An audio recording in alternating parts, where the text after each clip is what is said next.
Hey everyone, welcome back to the second part of our coverage of Secret Wars. We are at issue number 7, King of the Dead. And just to refresh everybody, if you're coming into this episode new, I am Bob in Cascadia. That's Matt in the Southland. You shouldn't come into this new. You should go back and listen to the first part of our coverage of Secret Wars. And we'll talk about this at the end of the episode. I don't know if I'm as militant as Matt on the you need to have read the whole Hickman Avengers run to enjoy this. I wouldn't say go back to the start of our Hickman FF or Hickman Avengers coverage, although it's great. You'll be much better situated to appreciate the Secret Wars series, but at least go back to part 1. I believe you have to read a whole lot of Hickman to really understand him, but you're going to enjoy every piece of it. We're here with issue 7, King of the Dead. We're going to do issue 7, 8, 9. Then we're going to do a little bit of reflection on this series and the Hickman run as the whole. So, Matt, one thing to flag, this issue number 7, is where Secret Wars, at least on the cover, gets expanded from 8 to 9 issues. It was originally supposed to be 8, but it gets blown up to 9. I'm not sure if that decision was actually made earlier, but this was the first one where they could change the text on the cover or something. Nonetheless, I thought I would flag that as a significant moment. I did a little bit of research on it, and they said that it was really just to flesh out more of the story. This was enough, which kills me to think because of how long Hickman's run has been. Not to have the argument already, but in a way, because this is so disconnected from Hickman's Avengers, it's somewhat going back to his Fantastic Four, but it's also somewhat exploring new territory, so you can see why he would need the extra space, right? Correct, and I think Battle World needed a little more time to run its course. Oh, yeah, that's possible too. So what actually goes down in issue 7, King of the Dead, Matt? An orchestrated battle takes place in Doomguard between the Thors and the Barons. Namor and Panther meet the zombie. Matt, my favorite panel was a tie here between, on page 7, we have Baron Sinister has a clone hold a ridiculous umbrella over him. I thought that was great. Very Kieran Gillen, very Hickman Sinister. Love to see it. That was my favorite panel, Bob. The Mr. Sinister holding an umbrella over another Mr. Sinister. That was great. I thought your favorite panel would be on 15, where Baron Apocalypse stabs Warthog Thor, but he's arguing with the severed head of Baron. That was my second favorite. Honest to God. Right. Not joking. I think this is the first time I've even gotten your second favorite. Yeah. So, Matt, I'll go ahead and give you 7 then. That can be your favorite panel. And I'll say my favorite panel is on page 19, and it's T'Challa assuring Reed that death is just a different kind of journey to the land that I'm king of, which is a very sweet moment. And then you immediately had Namor pointing and laughing at them both, which was also pretty funny. That's my favorite. That was awesome, too. I love the way Namor, he hates the sentimentality of it all. He's just not sentimental. I always think of his line from New Avengers when Namor says about himself, "I'm the greatest man I know." I hate to say it, but I probably would be more like Namor. There is something interesting about Reed and T'Challa having a friendship where T'Challa's not a god exactly, but he has a position in the afterworld hierarchy in his religion. It's funny to imagine being bros with somebody like that. Matt, I didn't think a moment you would want to note was we have Captain Marvel gone sinister and Baron Sinister kicking Baroness Madeline Pryor, which was pretty amusing. So, Matt, we've got a cliffhanger here, and it's Namor. Despite the fact that Namor and T'Challa hate each other, they are working together pretty well in this issue, right? And so we have in the cliffhanger, Namor intimidates the Marvel zombies into claiming T'Challa king, the King of the Dead. The Marvel zombies I thought were going to be lame, but some of the stuff is interesting in the way they changed them. Also, it helps that they introduced them into Marvel Snap. So it's maybe more accepting of the... I would say Marvel take note, introduce a character to Marvel Snap, and get Matt to be more sympathetic to them. But it sounds like they've already introduced everybody, so they already know. Yeah, but it is fun for me, though, when I run into characters where I'm like, oh, that character's not obscure to me anymore. I know that one. Thanks, Marvel Snap. Thanks. We get to the penultimate issue, or issue number 8, Under Siege. And before I ask you what goes down, I did want to point out this will be the rare occasion where I talk about a cover. We do have a cover here where Ben Grimm is going kaiju to attack Castle Doom, to attack Doomstadt. And it's an interesting visual clone of the original Fantastic Four cover where they're attacking the Mole Man monster, but here Thing is the Mole Man's monster. I thought that was really cool. This series had so many variant covers. I know I only mentioned the action figure one, but I was amazed. We had to flip through like at least 7 or 8 pages in our digital versions to get through to the first issue. They were going all out for this. So, Matt, what goes down in issue number 8, Under Siege? Well, Bob, Castle Doom is sieged by everyone. That's not That's a much more fair than summary. that. Glad you've come around to my philosophy, my school of thought on writing the issue summaries, especially when you get late in the series. Sometimes it just makes the most sense to have a simple declarative sentence and keep moving with the Correct, summary. yes. So, Matt, my guess at your favorite panel was going to be on page 8, where we see Franklin Doom having his Galactus step on Terex, and Franklin's Galactus is on its way to fight Ben Grimm, but he just steps on Terex on the way. Franklin here is basically riding Galactus. If you are the mythical listener who just started listening to this episode, if you go back to our Fantastic Four coverage, we talk about Galactus being Franklin's herald. There was 10 episodes to that Fantastic Four runs. Speaking of people riding things, Matt, my favorite panel was on page 11, where we see Thanos riding a giant Doc Ock arm, and he's doing it like it's a sandworm from Dune. So, yeah, along with the God Emperor Doom and some of the noble houses of Battleworld, this is us really getting into the influence here. Well, Bob, your favorite panel was Thanos riding a giant Doc Ock. My favorite panel... Doc Ock arm. A Doc Ock arm, yeah. That's a whole different thing. That's funny. Very different. I'll be typing that into ChatGPT, guys. All right. My favorite panel was actually the cliffhanger where Thanos taunts Doom for being a weak god, and then Doom asking if he has any Infinity Gauntlet. And then when Thanos answers negatively, he rips out his spine, Mortal Kombat style. It's crazy looking the way they drew that. That's the Battleworld stuff we want to see in the video games, folks.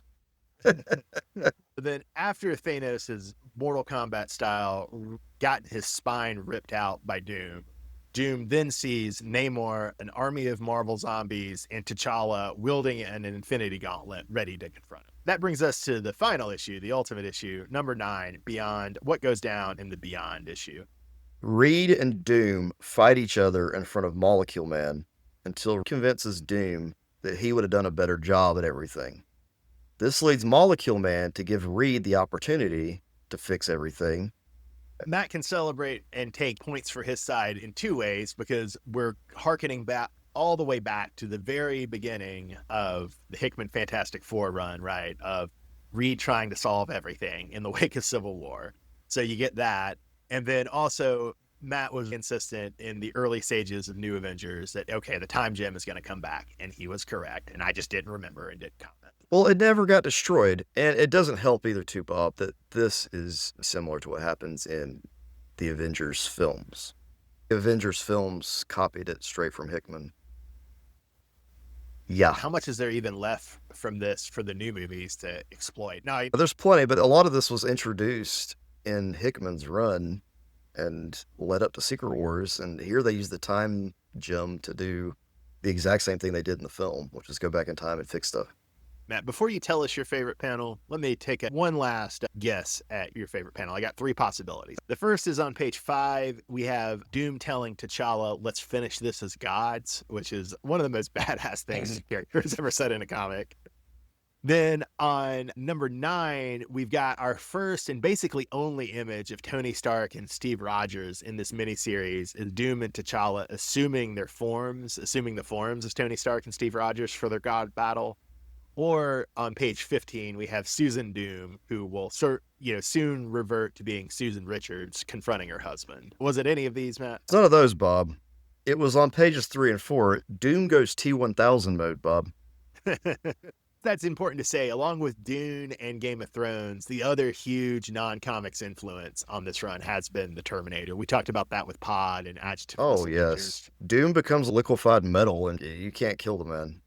It's literally the T1. He literally becomes the T-1000 metallic thing.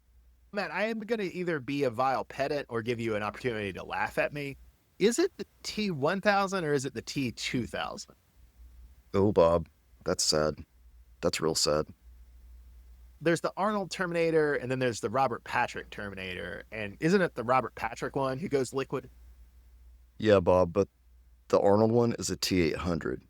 Oh, he's the T-800. Bob, this is the T-1000. And the only confusion you have is because the movie was called T2. Yes. I just thought it might make sense for Arnold to be T-1000. I'm sorry, Doc, that I transgressed on Terminator lore. At some point in the near future, we'll do the Terminator RoboCop. You'll have the opportunity to school me about your Terminator knowledge. Yeah, at length. you felt miserably, Bob. I was not disappointed at myself at all in the earlier episode where I had to ask you about a Back to the Future reference. No. I didn't feel anything about that. I feel a slight tinge of, maybe I should have known that. But then I'm, you know what, Matt? No, I got a lot of other things I got to know. I'm glad I got to keep this knowledge in my head because, like Doctor Doom, I'm keeping these fragments. And one day you're going to need that knowledge and you're going to be mad because you don't know it. I've told you about one of my favorite passages from the first Sherlock Holmes novel, right? You have, I'm sure, but I didn't Yeah. keep that knowledge. You didn't keep that knowledge. Well, Matt, since you didn't keep that knowledge, I'm going to tell it to you again so you can forget it again, so I can tell it to you again. There you go. It's at times a flat circle, Matt. At one point, Sherlock Holmes yells at Watson in the first Sherlock Holmes novel, "It doesn't matter a whit to me if the Earth goes round the sun or the sun goes round the Earth. It wouldn't make a jolt of difference in how I do my work." He then elaborates this theory of the mind as an attic, and you don't want to clutter up the attic with needless memories. And that always really spoke to me. I don't think it's a scientifically accurate description of how memory works, but it always spoke to me. That's a pretty good line, Bob, but that's probably the opposite of how my brain works. I have everything in there. I'm trying to clutter it and organize it at the same time. I may need to get that checked. My favorite panels, Matt, a little bit of a tie. On 16, we have Doom telling Reed that he saved millions and Reed couldn't even save his family, which is maybe the sickest burn that Doom has ever put on Reed. Then we also have him, maybe even sicker, on page 19, Doom telling Reed, "You always fail because you abandon the good for the perfect." While he's saying this, you have a mixed checkerboard panel arrangement on page 19 with the two of their faces, Doom and Reed's, over the checkerboards. It's a cool page. That's a cool page, but was it hard for you to look at? No joke. But did you ever try to focus on just one of the people that you could feel, okay, I want my brain to look at all the different checkers and try to make Dr. Doom? It is a fascinating full page. It's probably one of the cooler pages in the entire run. I don't even know what it's supposed to represent in the grand scheme of things. I guess the fracturing of everything. Matt, I was about to lay out the future setup here. I think you wanted to talk about what they do with Miles and Peter a little bit. I was going to go into a little bit of detail because Miles and Peter, in the final part of this issue, they start going back and forth, and you realize that now the time stone has basically changed everything, and now you have one Marvel. You only have one Earth, right? Earth Prime. It's just 616. Then, yeah, Molecule Man. As a reward for the pocket hamburger, Molecule Man gives Miles and his social circle a place in the 616. He gets everybody that Miles likes and brings them into the 616. And the Maker also. I can't remember if this is explicitly shown, but the Maker also slinks out his way over to the New Earth, too. They're brought in to the New Earth. They don't have any memories of any of this, anything that's going on, any of the incursion stuff. And the way that Peter and Miles interact is exactly how they interact in Spider-Man 2. This is the Sony PlayStation. The Sony PlayStation 1, yes. And I was, wow, that's almost like they were ushering that in there. Because that is, you have some of that camaraderie in the first game, but that's when Miles is introduced. That probably is when Miles was introduced to a lot of people who had never read comics. So I thought that was a neat way, too. Do you mean the way they banter or the way they interact? Peter is a mentor, sort of like older brother mentor character. He's a mentor character, totally. That's what he's meant to be here. He's almost like Miles' Uncle Ben, but not going to get shot. Miles had his own Uncle Ben. He turned into the Prowler. In a weird way, Ultimate Peter Parker was, even though Miles and Ultimate Peter didn't have a relationship, but in a way, Ultimate Peter was also sort of Miles' Uncle Ben. I usually don't regret not being into video games, but the Sony PlayStation Spider-Man games are the one thing that actually make me regret. You would appreciate Arkham and the Sony and the Spider-Man games. And they're about to drop Wolverine games soon, and I'm excited about it. I appreciate the Arkham games. I'm not sure that I would. They're written by Paul Dini. Come on. The things you and others have said about the Arkham games over the world, I'm not saying they're bad. I'm just saying they don't sound like they're to my taste. I'm sure some guy out there has like spliced together enough cutscenes to make a movie version of this, but you wouldn't watch it.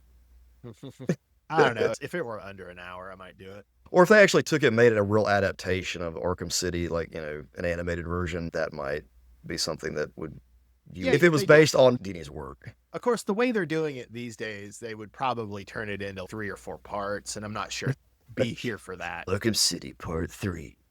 I did just want to note a few other things that they're setting up for the future of the Marvel Universe after this. T'Challa is making Wakanda the premier space power in the Marvel Universe, or at least for Earth in the Marvel Universe, and so he's taking the title Alpha Flight for the space program.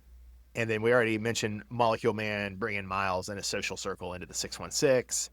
We also have Molecule Man and Franklin recreating the multiverse. I don't know if it felt this way when you were reading it, but this is meant to be a temporary end for the Fantastic Four. The idea is that Molecule Man, Reed, Franklin, Sue, Valeria, the future Foundation kids are going to fly around the universe and recreate the multiverse until Molecule Man and Franklin's powers run down. At the time, they had a Fantastic Four book right before Secret Wars. James Robinson was writing it. He took over after the Fraction run ended. They didn't have a Fantastic Four book after this, and it turns out they won't have one. Sometimes it feels like it was more 5 years, but I think it was just 3 years. Then Dan Slott would relaunch the Fantastic Four with the original four. In the meantime, this is implied but not fully set up in this comic. You have Ben Grimm joins the Guardians of the Galaxy, and you have Johnny Storm join the Uncanny Inhumans. So it's an interesting farewell to the Fantastic. Then, Matt, we kind of end with the revelation that Reed has actually fixed Doom's face. And we have the nice line at the end. Instead of everything dies that we started New Avengers with, we have everything lives. Everything lives, Bob. They made it. Very nice, Matt. Very It nice. is. Any comments on Doom's face, Bob? That's a big plot point that you were concerned with. I was not concerned with it. You were concerned with Do you it. think he looks too generic white dude? I mean, one thing we should do in the not too distant future is look at the Bendis run where Doom is Iron Man, which I think is just 2 or 3 trades. It's not that much. And I believe that's the immediate follow-up on this for Doom. And it also sounds like that comic will probably also be somewhat influential on the next spate of Avengers Doom movies. That'd be good. I really think that after finishing up with Hickman here, the MCU is in some trouble coming up with what they're going to do differently to make Secret Wars better. It is going to be a challenge, isn't it? Because they've already used a lot of the good stuff here. My first overall question is, all right, we need to rank at least one comic, maybe 2 comics. Should we rank Hickman's Avengers and Secret Wars together or separately? What do you think? I would say ranking them together. You may not agree with that, though. But there's my reasoning why. I felt a lot of the stuff Hickman started way back in the beginning has all come full circle in the end. This is a complete arc. Looking at the character of Black Panther, how much growth that character's taken all the way around. Looking at Reed, the way he's used here, the way he was used at the beginning, some of the growth he's made. To be clear, you're talking about the way Black Panther and Reed are used in the beginning of New Avengers, not the beginning of the Fantastic Four. Correct. Do it the way he's used in the beginning of Avengers. You can just see, and anything involving Namor has been amazing. I mean, come on, like you have to admit that I don't feel Secret Wars continues the pace of Hickman's other stuff. It doesn't really stop. It's an interesting question. I don't feel super strongly one way or the other, so it's up to you. You get to decide. If I was really going to rank something, because I've liked everything, I almost want to rank the different sections that we've read of Hickman, and then use that to determine where we rank the overall Hickman. I'm not sure if I would be down with that. I'm definitely fine with you picking, do we do Avengers and Secret Wars together or separate? It's questionable, but I don't have a strong opinion. And I like what you just said about putting the focus on Reed and Namor and T'Challa, which does actually make this feel more like a follow-up to New Avengers. From my perspective, that Cap and Iron Man are not in this comic at all. Okay. And Avengers and New Avengers was so much defined by Cap and Iron Man that it feels a little separate to me. Also, Sunspot and Cannonball. Oh, yeah. The lack of aim. Yeah, the lack of aim. And so, to me, I now see what you're saying. About half of the New Avengers cast is really important, and you're absolutely right. Yeah. But the other half is not important. In a certain way, you could argue that this is more connected to Hickman's Fantastic Four run. It's connected to his Avengers run. Here's the other question, though, Bob. Would us ranking them separately alter where they fall on the overall? To be honest, I hadn't actually thought. I was only thinking about the question of together or separate. Yeah, the whole and not the donut. Exactly. So it sounds like you still want to rank them together, which I'm fine with. Preferably, yeah, I would think so. 'Cause I don't think this is going to be at the top. I'm almost just debating, okay, where does this rank against Hickman's Fantastic Four? Before we talk about where to put it, here's one other question for you, Matt. So you don't think you would ever recommend somebody just reading Secret Wars? I don't think so. I don't think you would have enough of the background knowledge to really enjoy it in the way I think it's intended. I like Secret Wars just fine. I don't love it. If the Avengers run before it didn't exist, we probably never would have covered Secret Wars by itself, just because I wouldn't have been inclined to pick it. I only wanted to cover it in the context of Hickman's Avengers runs. That said, I could see if you have somebody who likes the movies, is into the comics in general, but doesn't want to commit to reading 70 issues Yeah. of Avengers Yeah. comics, I think you could enjoy Secret Wars on its own. If you do read issue number 0, you'll have enough context to maneuver your way. That full enjoyment of Hickman has to come from reading starting at the beginning.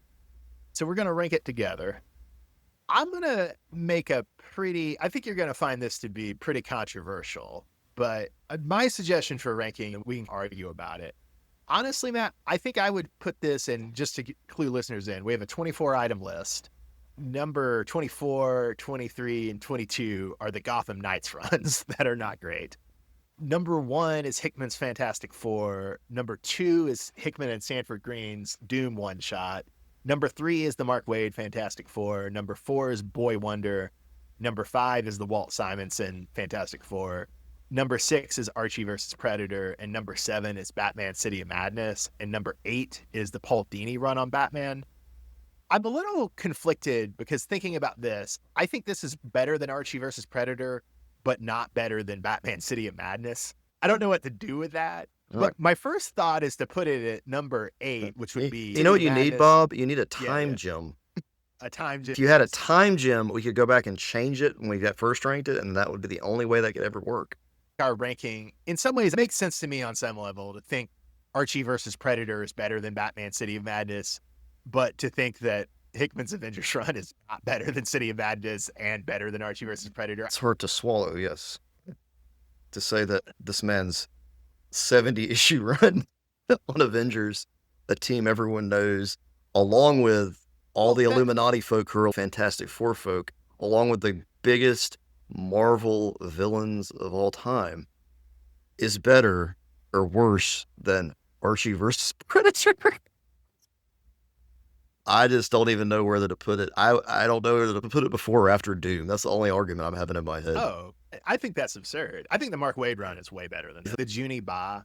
Is way better. Where it starts to get more questionable for me is the Walt Simonson Fantastic Four. But even I don't think anything in this is as good as the Reed and Doom fight through time in the Walt Simonson. So you don't think the fight they had at the end, Bob, where Reed was wrapping himself around Dr. Doom, was as good as the Walt Simonson fight through?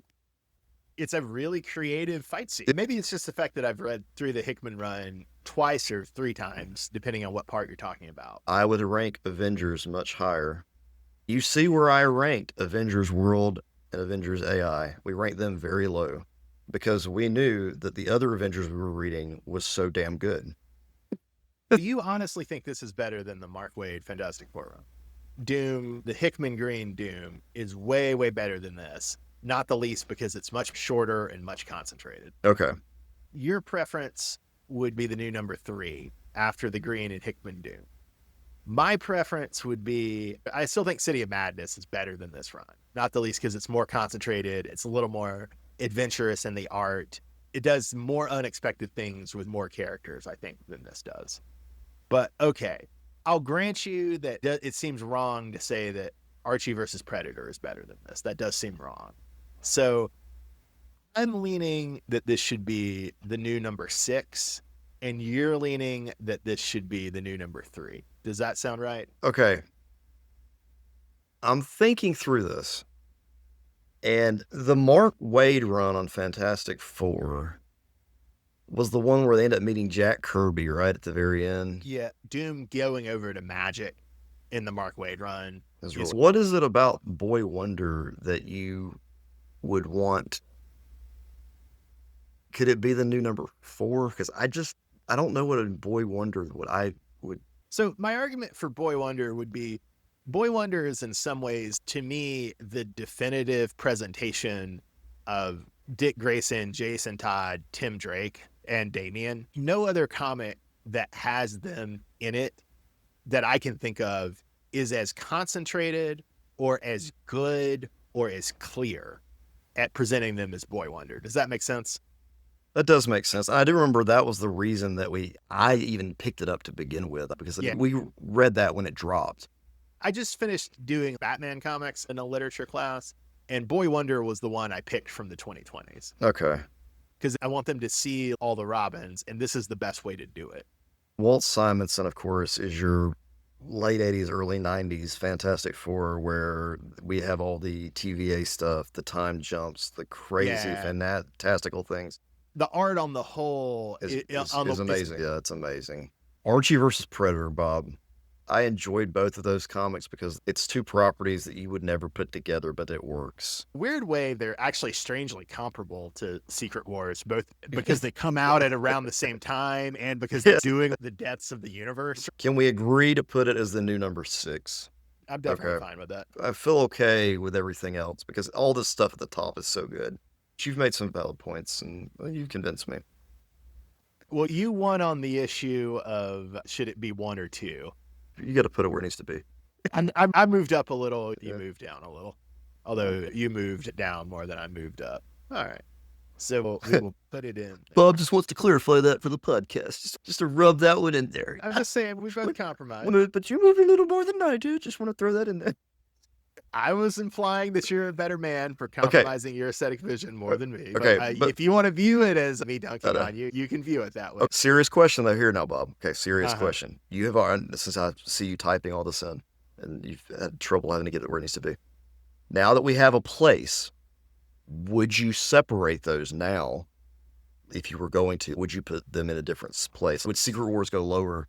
Would New Avengers go higher and lower? What would you?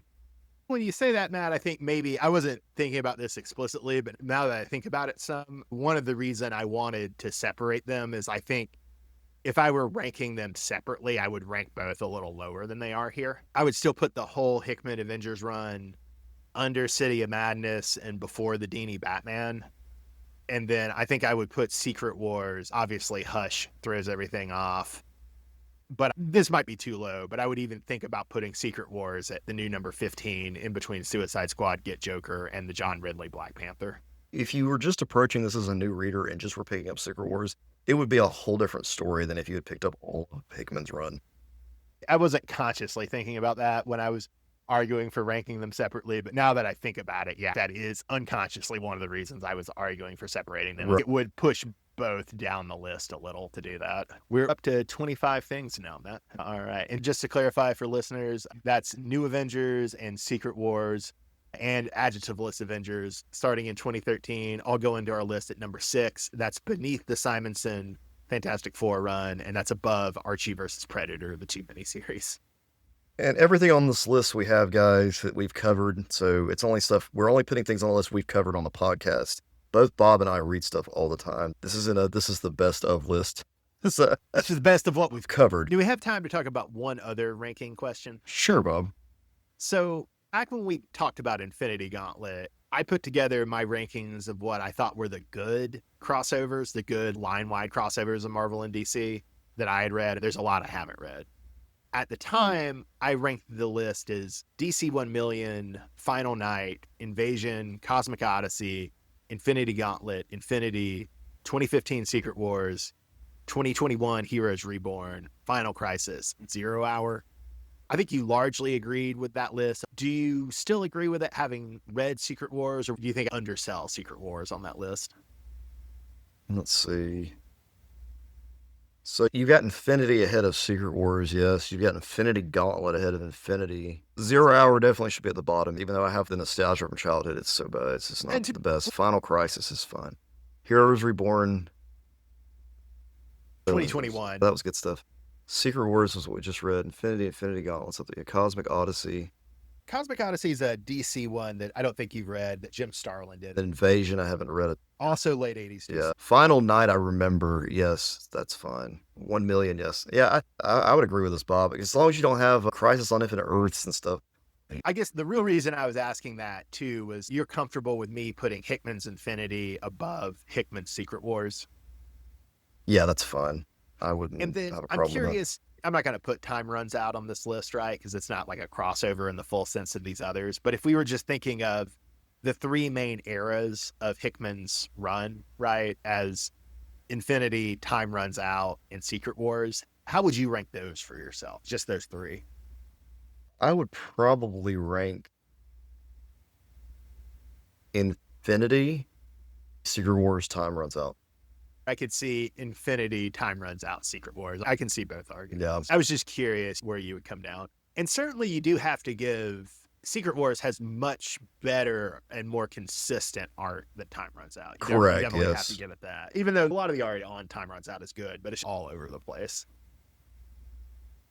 Any other thoughts as we get to the end of our coverage of this vast Hickman Fantastic Four and Avengers run, Matt? Yeah, well, this year we covered Jonathan Hickman in great depth, and we could be Hickman scholars at this point. We have one more Hickman book for the time being. That's Alien versus Avengers, which we can definitely rank separately. Next week, the plan is we're going to talk about Alien versus Avengers, which is 4 issues.